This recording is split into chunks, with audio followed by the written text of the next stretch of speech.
bisyo nga kaya kong iwanan. Ikaw pa kaya na lagi mo na lang akong sinasaktan. Hirap maghanap ng trabaho. Kaya ito, laban pa rin. Laban lang. Tanong hirap ng buhay.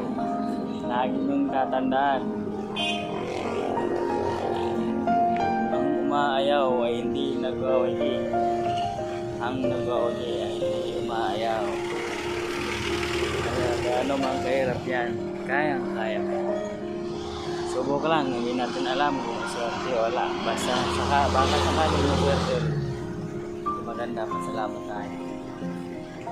Okay na ako. Gutom na pero kailangan ko nang umuwi. Kasi mag-happy pa ako sa trabaho ko. Nagpapaalam na ako kay boss ko. At saka Ma'am Ivy. Papaalam na ako sa kanila kasi during may pupuntahan ako na agency ng mga bagong hiring, pupunta tayo sa pabasa ng March.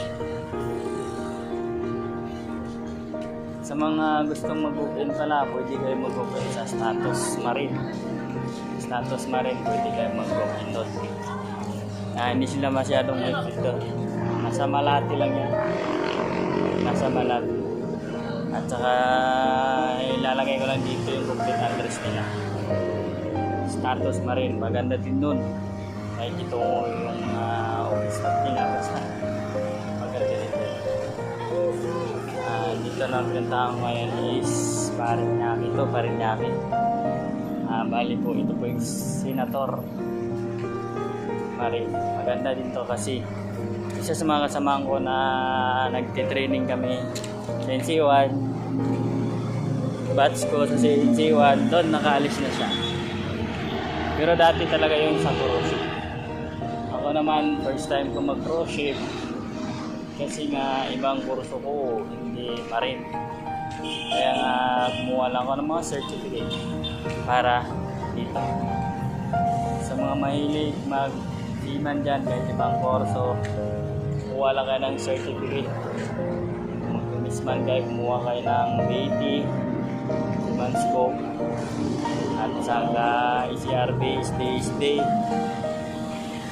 So yung pinaka-importante para po hindi na kayo mag-apply sa seaman o nag-galley utility, cruise ship man, valve o ano pa. Yan ang magandang gawin nyo. Ito lang, bye-bye guys. At ako'y